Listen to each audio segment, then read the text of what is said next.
ग्रामपंचायत आणि नगरपंचायतीच्या कामाचा ज्यांना दांडगा अनुभव आहे असे भाऊ तांबे वॉर्ड क्रमांक 5 मधून निवडणूक लढवत आहेत। या वॉर्डातल्या नागरिकांच्या समस्या सोडवण्यासाठीच मी पुन्हा एकदा सक्रिय झालोय असं भाऊ तांबेंनी सांगितलं।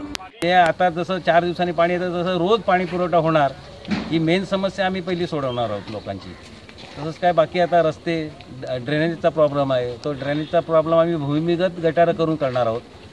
आमदार साहेबांनी आम्हाला सांगितलेलं आहे माझ्या कारकिर्दीत 5 वर्षाच्या आत त्यांच्या कारकिर्दीत मी ही 2 समस्या पहिला सोडवणार आहे। बेरोजगारीचा विषय असेल, गंजलेले पोल असतील किंवा लटकलेल्या तारा, या सगळ्या गोष्टींचा पाठपुरावा मी करणार आहे असं सुद्धा भाऊ तांबेंनी स्पष्ट केलं। भावनिक मुद्द्यांना फार महत्त्व न देता निवडणुकीमध्ये फक्त विकास कामांवरच भर दिला गेला पाहिजे असं सुद्धा त्यांचं मत आहे। मित्रपक्षांनीही भाऊंचं यावेळी कौतुक केलं। नंदकुमार तांबे या विभागातला उमेदवार हा इतका पारदर्शक आहे, त्याला या विकास कामाचा आपला नगरपालिकेच्या कामाचा सर्व माहिती आहे आणि म्हणूनच हे सगळं काम यावेळी काँग्रेस, राष्ट्रवादी आणि आमच्या आरपीआयची सत्ता येईल। आम्ही ही जर सत्ता आली तर आम्हाला पुढचा प्रवेश मिळेल, पण मी आरपीआयच्या लाख शुभेच्छा या सर्व उमेदवारांना देतो। घराघरात जाऊन भाऊ तांबेंनी आपला प्रचार केला आणि मला प्रचंड मतांनी निवडून द्या असं आवाहन केलं। पक्षातल्या स्थानिक विभागातल्या नेत्यांनी सुद्धा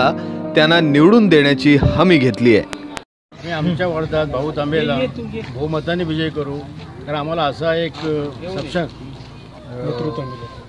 कार्यकर्ता आम्हाला भेटलेला आहे आणि आम्हाला त्याची एक म्हणजे पूर्णपणे त्यांची खात्री आहे की ते या वार्डाचा चांगला काम करतील, चांगला विकास करतील, कारण त्यांनी नगरपंचायतला काम केलेलं आहे। उमेदवार आहेत राष्ट्रवादीचे अधिकृत उमेदवार, तरी आम्ही यांना बहुमताने निवडून देऊ अशी ग्वाही देतो। सर्व कार्यकर्त्यांसोबत भाऊ तांबेंनी या वॉर्डामध्ये प्रचाराची जोरदार मोहीम सुरू केली आहे। या वॉर्डामध्ये फिरताना त्यांना चांगला प्रतिसादही मिळत आहे। आता त्यांना प्रतीक्षा आहे ती 28 तारखेची। माय कोकण, दापोली।